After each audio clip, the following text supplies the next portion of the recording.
محترم بھائی، ایسا دم کرانا جائز نہیں ہے۔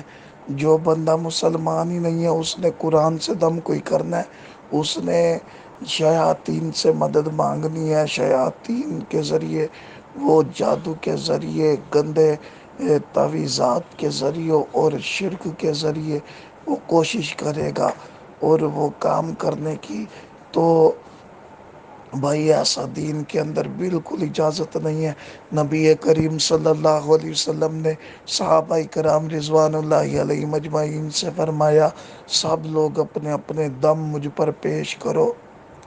صحابہ کرام نے سنائے، اللہ کے نبی ہم یہ پڑھ کے دم کرتے ہیں، یہ پڑھ کے دم کرتے ہیں۔ آپ صلی اللہ علیہ وسلم نے عام اجازت دی۔ وہ اجازت کیا تھی؟ آپ نے فرمایا تھا، میرے صحابہ قرآن مجید کے ذریعے دم کرو۔ ہر وہ دم جس کے اندر شرک نہ ہو وہ دم جائز ہے، وہ کلام اللہ سے ہے۔ سیدہ عائشہ رضی اللہ تعالیٰ عنہ سے نبی صلی اللہ علیہ وسلم نے فرمایا تھا، عائشہ کیا کر رہی ہو؟ کہا اللہ کے نبی دم کر رہی ہوں۔ تو آپ صلی اللہ علیہ وسلم نے فرمایا، عائشہ قرآن کے ساتھ دم کرنا۔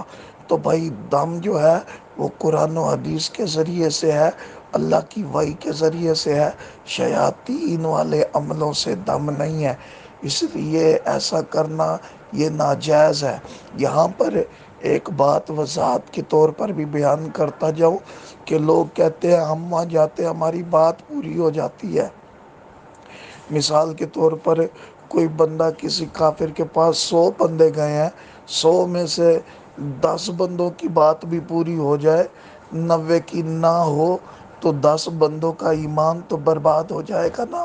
وہ آگے آ کے بتائیں گے اور لوگوں کو گمراہ کریں گے۔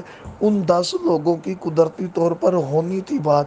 یا اس کی زندہ مثال لے لے، جو لوگ بتوں کے آگے جھکتے ہیں، جو لوگ گائے کے آگے جھکتے ہیں، فریادیں ان کی بھی تو پوری ہوتی ہیں، وہ بھی سامنے رکھتے ہیں۔ اس کا مطلب یہ نہیں کہ وہ حق پر ہیں، بلکہ اللہ نے قسمت میں لکھا ہوتا ہے کچھ لوگوں کے۔